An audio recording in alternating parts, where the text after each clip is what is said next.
जिन अस्पताल में डॉक्टर का एहतजाज 5वें रोज में दाखिल हो चुका है। जाएंगी पीपीएमए की जानिब से बताया गया है मसाइल ना हल किए गए तो आइंदा माह फार्मा इंडस्ट्री बंद हो जाएगी। $6 अरब की फार्मास्यूटिकल इंडस्ट्री मुश्किलात का शिकार है। जब तक एलसीज नहीं खुलेंगी मुल्क डिफॉल्ट रहेगा। आमिर मलिक साहब हमारे साथ हैं, उनसे जरा बात करते हैं। आमिर साहब, कराची की मेडिसिन मार्केट की क्या सिचुएशन है? यहाँ पर अद्वियात की कीमतें क्या हैं और अद्वियात की शॉर्टेज क्यों है और कब से हो गई है? खबर है कोयटा से, जहां पर सरकारी अस्पतालों में अद्वियात नायाब हो गई। अवाम को सख्त मुश्किलात का सामना है। लोगों का कहना है कि मामूली दवाएं और तिब्बी आलात बाहर से खरीदने पर मजबूर हैं।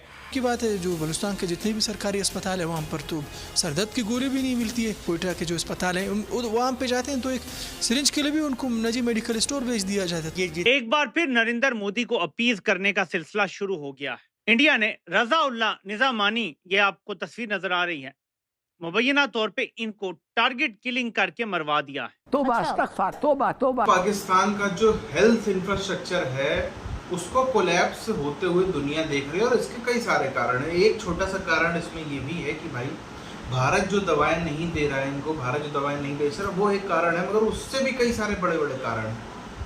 पहला कारण तो ये है कि ऑलरेडी चलो सप्लाई पीछे से कम आ रही है, जिसमें भारत का एक बड़ा रोल है। भारत की वजह से बांग्लादेश में मेडिसिन की शॉर्टेज हुई और भारत की वजह से हमने देखा कैसे जब टैरिफ वॉर चल रही थी तो अमेरिका के अंदर भी बातें होने लगी कि जल्दी इसको सॉल्व करो वरना अमेरिका के अंदर भी जो है वो दवाओं की दिक्कत हो जाएगी।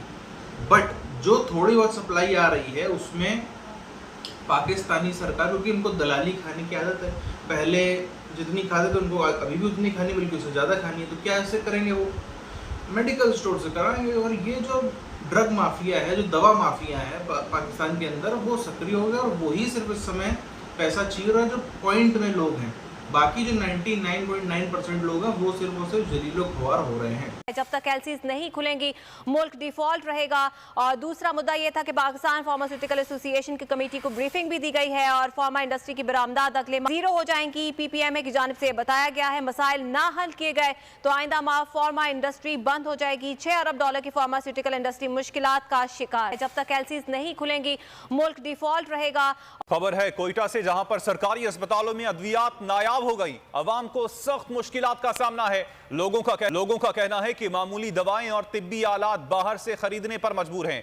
तफसीलात बता रहे हैं दानिश मुराद। अवामी शिकायत हैं कि उन्हें बलूचिस्तान के सरकारी अस्पतालों में अद्वियात की मुफ्त फरामी को यकीनी नहीं बनाया जाता, जिसकी वजह से मुतवस्सित तबके से ताल्लुक रखने वाले जो मरीज हैं उन्हें काफ़ी मुश्किलात का सामना करना पड़ता है। की बात है, जो बलूचिस्तान के जितने भी सरकारी अस्पताल है वहाँ पर तो सरदर्द की गोली भी नहीं मिलती है। कोयटा के जो अस्पताल है वहाँ पे जाते हैं तो एक सिरिंज के लिए भी उनको नजी मेडिकल स्टोर भेज दिया जाता है। ये जितनी ये दवाई अद्वियात आती है इसका चेक एंड बैलेंस होना चाहिए कि ये गरीब आवाम को ये जो अस्पताल में रुलते हैं उनको मिलता है या नहीं मिलता है। भोंगा मजाक करते हैं ये सरकारी अस्पताल वाले। जिन अस्पताल में डॉक्टर का एहतजाज 5वें रोज में दाखिल हो चुका है। अस्पताल इंतजामिया और पुलिस का डॉक्टर पर तशद्दुद। सीनियर डॉक्टर के जरिए ओपीडी जुज़वी तौर पर बहाल कर दी गई है।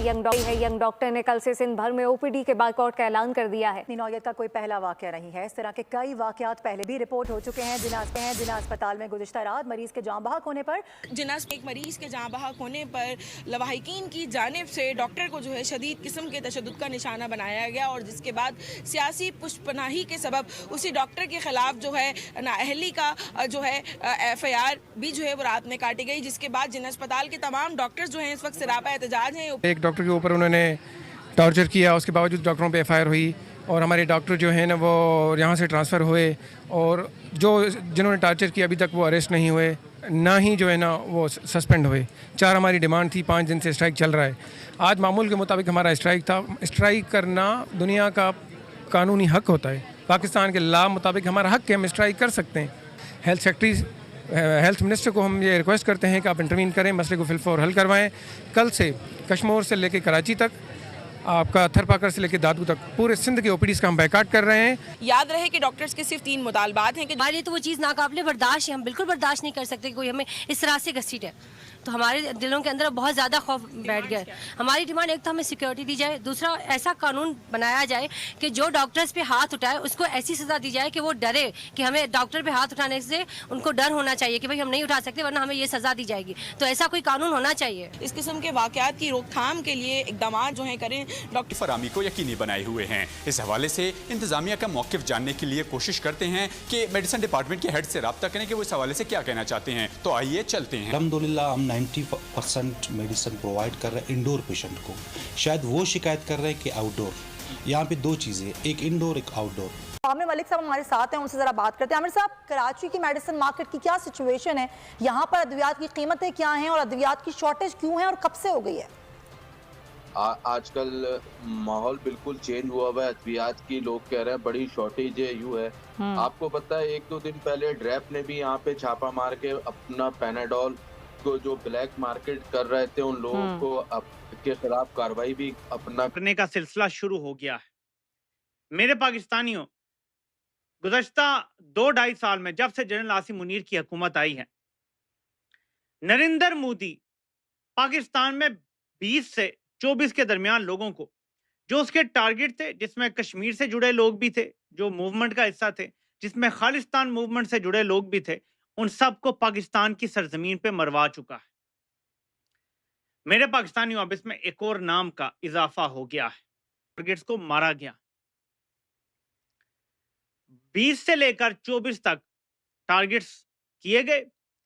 पाकिस्तान की एजेंसियां खुद ये मानती हैं कि ये भारत ने किया। ये जो सीज फायर हुआ है, हमें लगता है ये बड़ी आसानी से हुआ है। ठीक है, बिल्कुल आसानी से हुआ है। भारत इतनी आसानी से मान गया? मुझे जो अब समझ आ रहा है ये टारगेट किलिंग का सिलसिला शुरू होने के बाद, कि ना सिर्फ जहां डोनाल्ड ट्रंप ने तिजारत की धमकी दी कि हम भारत के साथ तर्जमा करूं तो भारत को जो मतलूब लोग हैं पाकिस्तान, वो मारने में भारत की मदद करे, इन नेटवर्क को एलिमिनेट करने में मदद करे। सो अब अगर ISI ने मारा है या रॉ ने मारा है, एक ही बात। अच्छा जी, भारत जंग के बहाने तलाश कर रहा है, धड़ाधड़ कर रहा है, इसमें कोई शक वाली बात ही नहीं।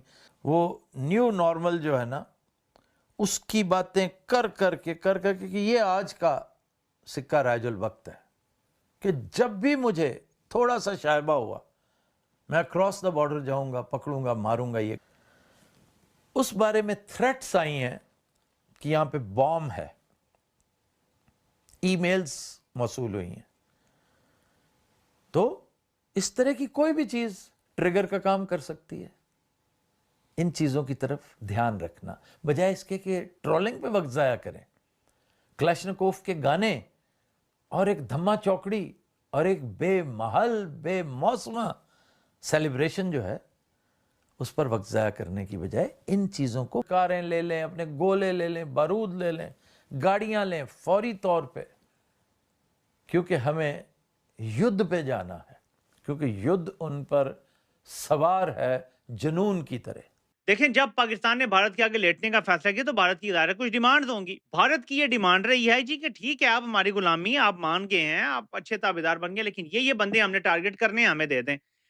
भारत को 20 से 24 बंदे मारने दिए गए, ठीक है, हमारी सरजमीन पर भारत। जैसे पिछले 1 साल में पाकिस्तान के छोटे भाई जो इन्होंने आज़ाद कराए थे बांग्लादेश, जहाँ पर उन्होंने तख्ता पलट कराया था, उसने झेला। पाकिस्तान भी अब उसी तरह की चीज़ को झेल रहा है, बुरी तरह से झेल रहा है। हालांकि आपने तो ये देखा होगा, जब टैरिफ वॉर स्टार्ट हुई थी, जब टैरिफ वॉर ट्रम्प साहब ने टैरिफ लगाने चालू किए, तब यूएस के अंदर भी इंडियन फार्मास्यूटिकल इंडस्ट्री की वजह से कैसे वहाँ पर बातें होना चालू हुई थी। अगर ये सिलसिला 6 महीने साल भर चला तो दिक्कत हो जाएगी हमें। सबको पता है कि फार्मेसी के मामले में इंडिया जो है वो अपने आप को बेहतर करता जा रहा है, दवाओं के मामले में बेहतर करता ही चला जा रहा है। और डॉक्टर्स, हमने दुनिया को इतने सारे बेहतरीन डॉक्टर्स दिए, ये सब बातें जो दुनिया जानती है। पाकिस्तान को तो हम सिर्फ दवाई ही देते हैं, डॉक्टर्स तो यहाँ से नहीं जाते, बट वहाँ के लोग इलाज कराने ज़रूर आते हैं यहाँ भी। और जो यूरोप, अमेरिका, दुनिया भर में हमारे डॉक्टर्स हैं, अरब कंट्रीज़ में, गल्फ कंट्रीज़ में, उनसे भी इलाज कराने थे। खैर, पाकिस्तान के अंदर हालत ये है, सरकारी अस्पतालों के में जो है वो दवा नहीं मिल रही। इसके पीछे 2 कारण। पहला कारण तो ये है कि ऑलरेडी जो है सप्लाई जो पीछे से आ रही थी उसमें तकलीफ आ रही, जो सप्लाई आ रही थी उसमें जो है वो समस्या आ रही, सप्लाई आ नहीं पा रही है, भारत से खरीद नहीं पा रहे, बाकी जगहों से दिक्कत हो रही। दूसरी चीज़ ये है कि जो थोड़ी बहुत आ रही है उसमें दलाली खाने से फुर्सत नहीं है पाकिस्तान के सरकार को, पाकिस्तान के अधिकारियों को, पूरे के पूरे मेडिकल इंफ्रास्ट्रक्चर को। उसी का नतीजा, क्योंकि मेडिकल स्टोर और बड़े बड़े अस्पताल जो होते हैं, ये होते किसके? इनके मालिक यही सब नेता वेता और आर्मी वाले यही सब तो होते हैं।